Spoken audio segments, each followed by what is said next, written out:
জন্য এসেছি। আর আগেও কুচবিহার কার্যালয়ে এসেছিলাম যখন তৃণমূলের গুন্ডা বাহিনীরা এই ভাই তুই মোবাইলটা একটু সরা না তোর জন্য যেটা ভাইরাস করেছিল ভাইরাস ছিলাম। আজকেও আমাদের কার্যকর্তারা এখনও এসআই করতে গিয়েছে, যাওয়ার বাড়িতে গিয়েছে এসআই করতে, তখনও মারপিট করেছে। এক রিসেন্ট ঘটনা আছে অনেকগুলো, সেই ডিটেলস আপনারা স্থানীয় জার্নালিস্ট বা সংবাদ মাধ্যমে থাকেন, আপনারা জানেন। আমি তার জন্য তাদের সঙ্গে দেখা সাক্ষাৎ করলাম যে তাদের মানসিকতা দেখার জন্য। আমি একজন ভারতীয় জনতা পার্টির কার্যকর্তা হিসেবে গর্ববোধ করি যে আমাদের কাছে তাদের মতো দেবতুল্য কার্যকর্তা আছে, যার বাড়ি ঘর সর্বস্ব শেষ করে দিয়েছে। মার পিঠ তো সামান্য ব্যাপার, ছেলে মেয়ের বইপত্র থাকা খাওয়ার কোনো কিছু নেই, কিন্তু আজও ভারত মাতাকে জয় বলছে, নরেন্দ্র মোদী জিন্দাবাদ বলছে, ভারত মাতা জয় বলছে। তার মানে বাংলার মানুষ মুক্তি চাইছে, আর সেটা নিশ্চিত হবে যখন কোনো সমাজে মহিলাদের উপর অত্যাচার বেশি হয়। মনে রাখবেন, সেই সমাজ টিকে থাকে না। সেই সমাজকে বাঁচানোর জন্য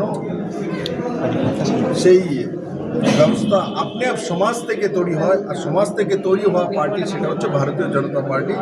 নিশ্চিত নরেন্দ্র ভাই মোদীর নেতৃত্বে বাংলার সমস্ত মানুষের মুক্তি হবে। আর আমরা যেটা স্বপ্ন দেখেছি, সবার জন্য রোজগার, মহিলাদের জন্য সুরক্ষা, এবং সেই দিশাতে সবাই মিলে কাজ করব। আমি অত্যন্ত গর্বিত।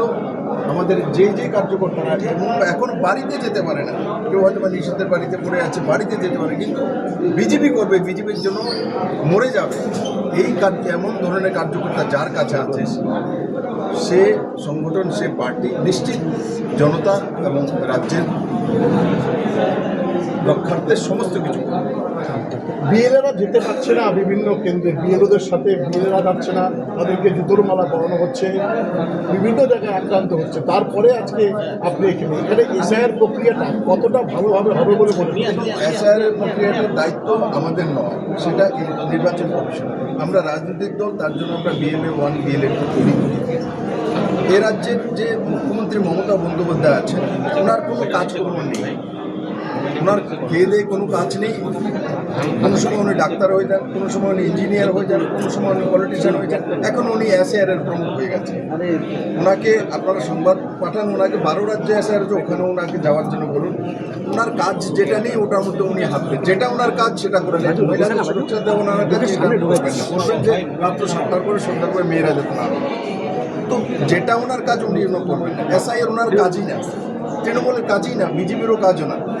আমরাও রাজনৈতিক পার্টি, তার জন্য মানুষকে জাগৃত করা, ফোন দেয়, সেটা আমাদের ডিউটি। সেটা তৃণমূল করতে পারে, বিজেপি করতে পারে, অন্যান্য পার্টি করতে পারে, কিন্তু এসআইআর হবে না হবে এটা মমতা ব্যানার্জি বা মমতা বন্দ্যোপাধ্যায় সিদ্ধান্ত করতে পারেন না, সেটা নির্বাচন কমিশন সিদ্ধান্ত করেন। আর সর্বদলীয় মিটিংয়ের পরেই এসআইআর হচ্ছে, আর এসআইআর প্রথমত হচ্ছে না। তো তার জন্য মানুষ বুঝে গেছে ওনার বিদায়ের পালা যাওয়ার সময় হয়েছে। তার জন্য একটা বিশেষ সম্প্রদায়কে খেপিয়ে আমি আজকে আপনাদের এই কার্যালয়ে বলে গেলাম, আপনারা মিলিয়ে নেবেন 2026-এর ইলেকশনের পরে উনি যেভাবে একটা বিশেষ সম্প্রদায়কে খেপিয়ে এসআইআরের বিরুদ্ধে তুলে ধরেছেন, এরা একদিন মমতা ব্যানার্জির পুতলা পড়বে এই রাজ্যে, লিখে রাখুন। এরা একদিন, কারণ এদেরকে খেপিয়ে এদেরকে তো নাশ করবেই করবে, ওর নিজেরও বিনাশ করবে। বাংলার তো বিনাশ করে বসে আছে, কিন্তু বাংলার মানুষ যতটা আমি ঘুরি, বাংলার মানুষ তৈরিয়ে বসে আছে। ইলেকশন ঘোষণা হতে দিন, মানুষ তার প্রতিবাদ করবে, মানুষ তার অধিকার চাইবে, এবং বাংলার যে পুরনো বাংলা সেটা মানুষ চাইছে, নজওয়ান চাইছে। অভিজিৎ গঙ্গোপাধ্যায় তিনি একটা ইন্টারভিউতে দাবি করেছেন যে হিন্দিভাষী এলাকার যে বিজেপি নেতারা, তারা বাংলার সেন্টিমেন্ট বোঝে না, তাদেরকে বাঙালিরা ভালো চোখে দেখে না। ফলে একটা বিজেপির সাথে তৃণমূলের যে এখানে রাজ্যে দিল্লি নেতৃত্বরা তৃণমূলকে সরাতে চায় না, এমনও তিনি একটা অভিযোগ করেছেন। বিপ্লব দেবকে চেনেন, সার্টিফিকেট লাগবে, কোন গোত্রে আছি, অ্যান্সার তো হয়ে গেছে। দ্বিতীয় বিষয় হচ্ছে, আমি গর্ববোধ করি ভারতীয় জনতা পার্টির কার্যকর্তা, এবং ভারতবর্ষের মধ্যে যতগুলি ন্যাশনাল পার্টি আছে, একমাত্র ভারতীয় জনতা পার্টির যেই ন্যাশনাল পার্টির ফাউন্ডার বা সংস্থাপক একজন বাঙালি, বাংলা থেকে শ্যামাপ্রসাদ মুখার্জি, আশুতোষ মুখার্জির ছেলে, যিনি বাংলার বাঘ ছিলেন, ওনার ছেলে ফাউন্ডার তার পার্টি বিদেশি পার্টি, কমিউনিস্ট পার্টি এখানে রাজ করল, কমিউনিস্ট বিদেশি পার্টি, কংগ্রেস বিদেশি পার্টি, যার যে পার্টির ফাউন্ডার এনি বসন্ত, ভারতীয় জনতা পার্টির স্বদেশী পার্টি, বাঙালি এই মাটির যে জন্মগ্রহণ করেছে উনি তার ফাউন্ডার। আমি গর্ববোধ করি যে এই মাটি থেকে একজন বাংলার ছেলে ভারতীয় জনতা পার্টির ফাউন্ডার হয়েছেন, আর সারা ভারতবর্ষে সেই পার্টি এস্টাবলিশ।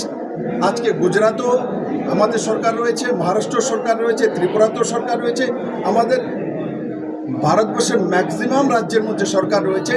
যে সরকার রয়েছে সেই সরকারের পেছনে যেই লোকটা সাংগঠনিক কাজটা শুরু করেছে সেটা হচ্ছে ডক্টর শ্যামাপ্রসাদ মুখার্জি। উনি বাঙালি, যারা বলছে তাদেরকে বুঝিয়ে দেবেন যে তাদের পার্টি, মমতা বন্দ্যোপাধ্যায়ের পার্টি, আসলি পার্টি তো ওনার কংগ্রেস ছিল, সেই পার্টি অ্যানি বসন্তের পার্টি বা বাইরের লোকেরাই সেটা তৈরি করেছিল, কিন্তু ভারতীয় জনতা পার্টি পিওরলি শ্যামাপ্রসাদ মুখার্জির দ্বারা সংস্থাপক, সেই পার্টি আমরা করছি।